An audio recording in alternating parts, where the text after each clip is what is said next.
দৌলতদিয়া ফেরিঘাটের বাসডুবিতে যারা জমিন থেকে বিদায় নিয়ে চলে গেল রে আল্লাহ, আয় আল্লাহ প্রত্যেককে তুমি শহীদি মর্যাদা দান করো রে আমার মাওলা। আয় আল্লাহ কান্নার আওয়াজ, আয় আল্লাহ বাবা কান্না করে নিজের সন্তানের জন্য, স্বামী কান্না করে স্ত্রীর জন্য। একজন বাবা কান্না করতেছে, ওই বাবা কান্না করতেছে, বলতেছে সবাইকে, এই লোকেরা তোমরা যাও বাস থেকে আমার কন্যা সন্তানটারে, শিশু বাচ্চাটারে উদ্ধার করো। স্বামী কান্না করে, আমার স্ত্রীকে নিয়ে আমি ঢাকার দিকে রওনা হলাম, আমার স্ত্রীর কি উপায় হবে?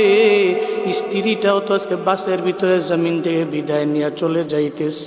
ও দয়ার আল্লাহ, আয় আল্লাহ যারা জমিন থেকে বিদায় নিয়ে চলে গেছে রে আমার মাওলা, প্রত্যেককে তুমি মাফ করে দাও, শহীদি মর্যাদা দান করে দাও রে আমার আল্লাহ। আয় আল্লাহ প্রত্যেকটা পরিবারকে তোমার হাতে দিয়ে দিলাম, জিম্মাদার হয়ে যাও রে আল্লাহ। পরিবারে সুখের ছায়া নেমে এসেছে, সুখ সন্তপ্ত পরিবারকে তোমার হাতে দিয়ে দিলাম, ধৈর্য ধারণ করার তৌফিক দান করো আল্লাহ। সমস্ত অ্যাক্সিডেন্টের হাত থেকে তুমি আমাদের দেশের মানুষগুলোকে হেফাজত করো মাওলা।